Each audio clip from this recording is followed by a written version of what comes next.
बिस्मिल्लाहिर्रहमानिर्रहीम सल्लल्लाहु ताला अला मुहम्मद व अला आलिहि व सहबिहि व बारिक वसल्लम। आफ्ताब बतारी स्टूडेंट्स आपसे मुखातिब हूँ। हमने बिल्स ऑफ एक्सचेंज का काम स्टार्ट किया था और आज हमारा उसी सीरीज़ का क्वेश्चन नंबर 17 हम करने जा रहे हैं। बहुत अहम क्वेश्चन है ये। उसकी वजह ये कि हमने इससे पहले तक जो बिल्स ऑफ एक्सचेंज पढ़ा वो एक ट्रेड बिल ऑफ एक्सचेंज था कि चीज़ें बेची गई हैं और खरीदी गई हैं और बदले में पैसे लेने और देने के लिए बिल ड्रॉ हुआ। जबकि आज जो हम टॉपिक पढ़ने जा रहे हैं ये पेपर के पॉइंट ऑफ व्यू से भी ज़्यादा अहम है पिछले सारे बिल ऑफ एक्सचेंज से। उसकी वजह यह है कि ये नया काम है, ये अकोमोडेशन है जो हमने इंटर में नहीं पढ़ी होती। तो अकोमोडेशन बिल ऑफ एक्सचेंज हम किस तरह करेंगे ये हमारा आज का टास्क है। अकोमोडेशन बिल ऑफ एक्सचेंज को सबसे पहले समझ लीजिए और अच्छी अंडरस्टैंडिंग के लिए आप डे 1 से तमाम लेक्चर्स को इंक्लूडिंग इंट्रोडक्शन सुनना स्टार्ट करें, फिर यहाँ पर पहुंचे तो आपको ज़्यादा जो है वो फ़ायदा होगा। बहरहाल अकोमोडेशन जो है वो कहते हैं कि हमने चीज़ें बेची नहीं है, इसके बावजूद हमने बिल ड्रॉ किया। हालांकि हमने तो ये पढ़ा था कि जनाब हमने चीज़ें बेची हैं और हमने पैसे लेने हैं और जिससे पैसे लेने हैं उसके ऊपर हम बिल ड्रॉ कर लेते हैं। लेकिन इस वाले क्वेश्चन के अंदर अकोमोडेशन बिल ऑफ एक्सचेंज के अंदर हमने चीज़ें नहीं बेची और हमने बिल ड्रॉ किया। क्यों? क्योंकि हमने कर्जा लिया है। असल में हमें पैसों की ज़रूरत थी। हम गए एक शख्स के पास, उसे जाकर यार हमें पैसे चाहिए। उसने कहा कोई बात नहीं, मैं तुम्हें जो है वो तुम मेरे ऊपर बिल ड्रॉ करो, बिल को ड्रॉ करने के बाद बैंक से डिस्काउंट करवाओ, मुकर्रर तारीख पर तुम मुझे पैसे दे देना और मैं जो है वो बैंक में अदा कर दूंगा, तो तुम्हारा मकसद पूरा हो जाएगा, तुम्हें 2-3 माह का गैप मिल जाएगा। दोबारा सुनिएगा, आप मेरे पास आते हैं, सर मुझे कर्जा चाहिए। मैंने कहा जनाब मेरे पास पैसे नहीं है, आप मेरे ऊपर बिल ड्रॉ करें। आपने मेरे ऊपर बिल ड्रॉ किया, हमने आफ्ताब साहब से पैसे लेने हैं, मैंने साइन करके बिल आपको पकड़ाया, आप गए वो बिल जाके बैंक में जमा करवाया और बैंक को डिस्काउंट करवा लिया बिल को। बैंक बिल को जो है वो बिल जो है वो बैंक को दे के तो उससे पैसे ले लिए। 3 माह बाद वैसे आप पेमेंट होनी थी, अब 3 माह तक आप पैसे इस्तेमाल करें। 3 माह से पहले जो है वो आप वो पैसे मुझे दे दीजिएगा। बैंक मेरे पास आएगा, आके कहेगा यार ये तुमने पैसे देने थे तो वो बंदा हमसे लेगा था, तुम हमें दे दो, मैं उसको पैसे दे दूंगा। ये है अकोमोडेशन। बाहमी ताउन के लिए जब हम एक दूसरे के ऊपर बिल ड्रॉ करें तो वो अकोमोडेशन है। सो अपने chapter number 6 bills of exchange MRF की बुक का क्वेश्चन नंबर 17 हम करने जा रहे हैं। सवाल सबसे पहले पढ़ते हैं। कहते हैं Wasim and Kalim are in need of fund. Wasim और कलीम दोनों को पैसों की जरूरत है। तो कहते हैं उसने आपस में एक दूसरे की मदद के लिए वसीम ने जो है वो बिल ड्रॉ कर लिया कलीम के ऊपर 12,000 रुपए का 2 माह के लिए। वसीम ने वो बिल डिस्काउंट करवाया बैंक से 12% पर और हाफ प्रोसीड जो है वो भेज दी कलीम को मुकर्रर तारीख से पहले। ये हाफ प्रोसीड का मतलब क्या है ड्यूरिंग क्वेश्चन देखते हैं। मुकर्रर तारीख पर क्या हुआ, कहते हैं उसने बाकी पैसे भी वसीम को भेज दिए कलीम ने। तो कहते हैं फिर जनाब क्या हुआ, pass general entry in the book of Wasim and Kaleem. Wasim और कलीम की बुक में आप जनरल एंट्रीज पास करें। जरा बुक सामने होगी तो अच्छे से अंडरस्टैंडिंग होगी। मैं क्वेश्चन करने जा रहा हूँ, वसीम ने जो है वो बिल ड्रॉ किया है कलीम के ऊपर। बेटा अब से पहले तक तो हम हमेशा जब भी सवाल शुरू करते थे ना तो हम एंट्री पास किया करते थे कि जनाब जो है वो पहले बिल सेल हुई है, तो अब सेल नहीं हुई। अब जो है वो हम डायरेक्ट सवाल करने शुरू करने जा रहे हैं। सो हम बुक पाप बनाएंगे, बुक ऑफ वसीम, वसीम की बुक, और दूसरी तरफ बुक बनेगी बुक ऑफ कलीम, कलीम की बुक। ये क्या हुआ जनाब, जरा तवज्जो से देखिएगा। वसीम ने उसके ऊपर बिल ड्रॉ किया, डायरेक्ट बिल ड्रॉ कर दिया बगैर सेल परचेज के। क्यों? क्योंकि ये अकोमोडेशन है। तो हमने ना उसके ऊपर बिल ड्रॉ किया। जब हमने बिल ड्रॉ किया, बिल हमारे लिए एसेट था, एसेट में इजाफा हो गया तो डेबिट, और हमने उसके ऊपर बिल ड्रॉ किया। उससे कौन सा हमने पैसे लेने थे, हमने तो उसके ऊपर ऐसे बिल ड्रॉ कर लिया उससे कर्जा लेने के लिए। तो वजह से समझिएगा, आज थोड़ा सा आपकी अटेंशन चाहिए। वसीम हमने ना कलीम से कहा यार कुछ पैसे उधार चाहिए। कलीम ने कहा मेरे पास पैसे नहीं है। हमने कहा इसका हल है हमारे पास। वो क्या, हम तुम्हारे ऊपर बिल ड्रॉ करते हैं, उस बिल के ऊपर लिखेंगे ये कि हमने तुमसे पैसे लेने हैं, हालांकि तुमसे लेने नहीं है, ये तुम्हें और मुझे पता है और किसी को नहीं पता। उसने कहा ठीक है। हमने उसके ऊपर जब बिल ड्रॉ किया, बिल जो है वो हमारे लिए एसेट बन गया, हमारे एसेट में इजाफा हो गया, तो हमने उसको बिल रिसीवेबल को डेबिट कर लिया। बिल कितने का था? 12,000 का, और हमने ड्रॉ किसके ऊपर किया है? क्लेम पे। तो ये तो हमने कौन सा क्लेम से पैसे लेने थे? हमने तो सिंपली जो है वो क्लेम को कहा था कर्जा दो, तो उसने कहा तो मेरे ऊपर बिल ड्रॉ कर लो। अब हमने कल को इस बिल के पैसे उसको देने हैं, तब जाके उसने बिल अदा करना है बैंक में। तो इसका मतलब क्लेम जो है वो हमारे लिए इस वक्त लायबिलिटी बन गया है, लायबिलिटी में इजाफा हुआ क्रेडिट। क्यों? आपने उससे कर्जे के तौर पे बिल लिया, ये इसका सिंपल सा मतलब है। आपने कर्जे के तौर पे जब उससे बिल लिया तो क्लेम आपकी लायबिलिटी बन गया, लायबिलिटी में इजाफा हो गया तो क्रेडिट। नरेशन लिखी जाएगी acceptance received from claim. Claim क्या कहता है? क्लेम कहता है मैंने बिल एक्सेप्ट किया, मैंने बिल एक्सेप्ट किया तो एंट्री क्या पास होगी? इसने एंट्री पास की जनाब वसीम अकाउंट डेबिट, वसीम क्यों डेबिट। बात समझने वाली है क्योंकि आज थोड़ी सी चेंज हो गई है। और बिल पेएबल अकाउंट क्रेडिट। जी जनाब, क्या समझने वाला आज?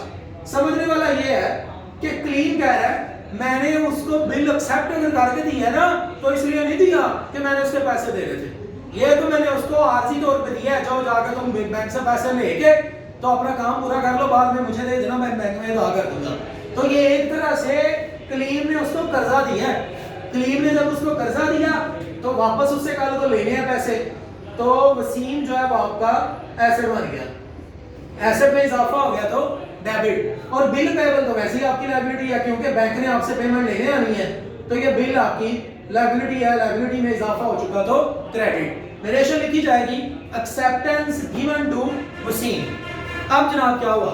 वसीम के पास बिल है, वसीम ने ये बिल जो है वो बैंक में ले गया, बैंक को जाके कहा ये बिल तुम ले लो, मुझे पैसे दे दो, तुम्हें 2 या 3 माह बाद पैसे मिल जाएंगे जितने भी माह हैं, वो जरा मुझे देख के बताइए था कि बिल जो है वो कितने माह का था।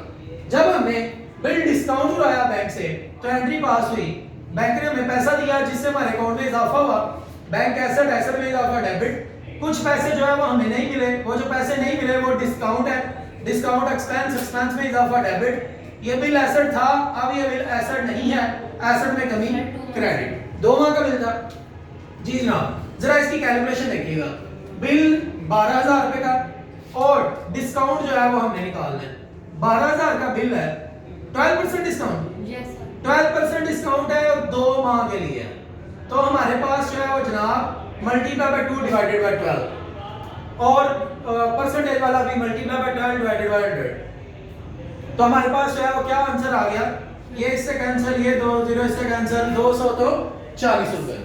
जनाब 240 रुपए आपको नहीं मिले एक्सपेंस के तौर पर डेबिट। बैंक जो है एसेट है, एसेट में आपके कमी हो चुकी है, एसेट में कमी हो तो हम उसे क्रेडिट करते हैं, एसेट में कमी हुई तो हमने उसे क्रेडिट बिल एसेट था, एसेट में कमी हुई क्रेडिट, और बदले में आपको जो है वो बैंक ने कुछ पैसे काट लिए वो एक्सपेंस के तौर पे डेबिट, और बैंक जो है वो आपका एसेट बन गया 11,760 रुपए। ये हमने बिल डिस्काउंट करवा लिया बैंक से, ये सारी पुरानी बातें थी। बिल जो है वो आपका एसेट था तो आपके एसेट में कमी हो चुकी है इसलिए क्रेडिट, बैंक जो है वो आपका एसेट बन चुका है, एसेट में इजाफा हो गया इसलिए डेबिट, डिस्काउंट जो है ये आपका एक्सपेंस है, एक्सपेंस में इजाफा हुआ डेबिट, उसने कोई एंट्री पास नहीं करनी। क्यों? क्योंकि बिल जो है वो वसीम ने डिस्काउंट करवाया। फिर जब इसको पैसे मिल गए ना तो इसने आधे पैसे इसको फौरन ही दे दिए, हाफ प्रोसीड उसको दे दी, आधे पैसे दे दिए। जब बोलेंगे ना हाफ प्रोसीड दी तो आपने आधे पैसे बैंक से दे देने हैं, आधे पैसे डिस्काउंट से दे देने हैं। बैंक आपका एसेट था, एसेट में कमी होगी तो आप बैंक को क्रेडिट करेंगे, बैंक को आपने क्रेडिट कर लिया। डिस्काउंट आपका एक्सपेंस है, आपने इसके साथ डिस्काउंट भी शेयर किया, एक्सपेंस में कमी हुई इसको भी आपने क्रेडिट कर दिया। एक तरफ आपके एसेट में कमी हो रही है इसलिए क्रेडिट किया, डिस्काउंट जो है ये आपका एक्सपेंस है, एक्सपेंस में कमी हुई इसलिए आपने इसको क्रेडिट किया, और आपने पेमेंट की किसको है? क्लेम को, तो आपने क्लेम को डेबिट करना है। सर हमने क्लेम को डेबिट क्यों करना है उसकी वजह सुनिएगा जी। भाई हमने क्लेम को इसलिए डेबिट किया क्योंकि क्लेम जो है वो हमारे लिए लायबिलिटी था, हमने उसको 12,000 रुपए का उससे बिल उधार लिया हुआ, तो अब हमने हाफ उसको वापस कर दिया। हाफ कितना बनता है? हाफ बनता है 6,000 रुपया, तो 6,000 से आपकी लायबिलिटी खत्म। इसका हाफ करें 120 रुपए और इसका भी हाफ कर लें 11,760 डिवाइडेड बाय 2, 11,760 डिवाइडेड बाय 2, तो हाफ जो है वो हमने उसको पैसे दे दिए और हाफ ही डिस्काउंट दिया। डिस्काउंट में 120 आना है 5,880 ले जी। ये हमने हाफ प्रोसीड उसके साथ शेयर की है और क्लेम को इसलिए डेबिट किया है क्योंकि लायबिलिटी में कमी हो चुकी है।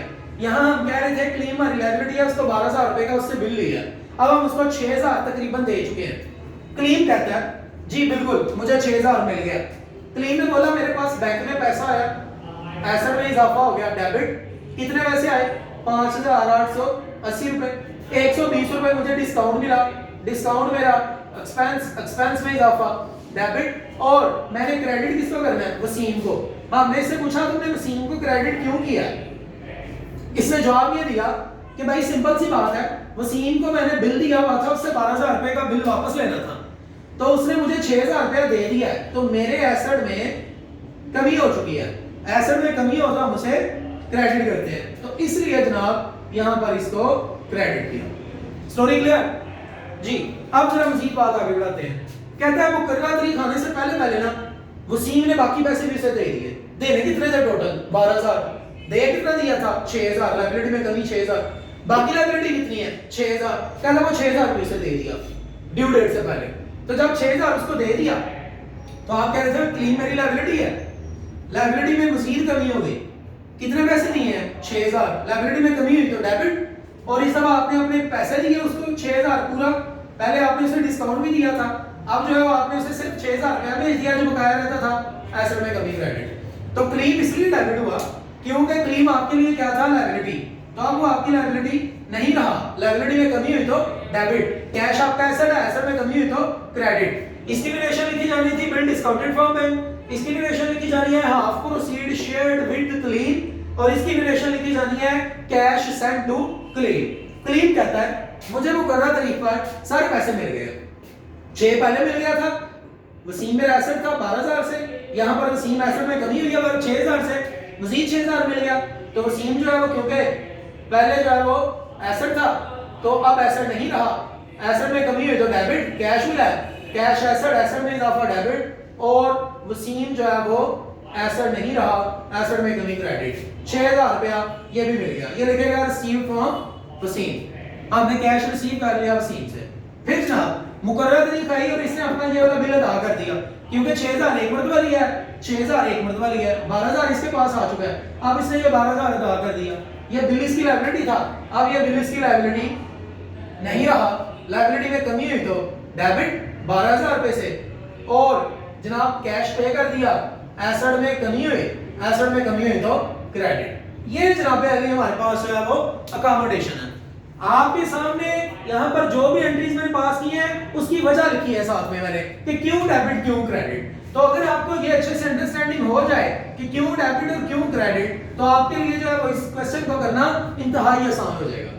कोई चीज ना समझ आई हो आप दोबारा कमेंट करके पूछ सकते हैं। लाइक करना, सब्सक्राइब करना और कमेंट करना हरगिज़ मत भूलें। आपके अच्छे अच्छे कमेंट्स जो हैं वो मेरे लिए मोटिवेशन बनते हैं ताकि मैं मजीद जो है वो वीडियोस आपके लिए लेके आ सकूं। आप इसको अच्छे से देखिएगा। Rule of debit and credit के मुताबिक इस क्वेश्चन को करना है। अकोमोडेशन से मुराद क्या है वो आपसे शेयर किया है, और ये हमारा आज का क्वेश्चन था। देखते रहिए आफ्ताब अत्तारी ऑफिशियल।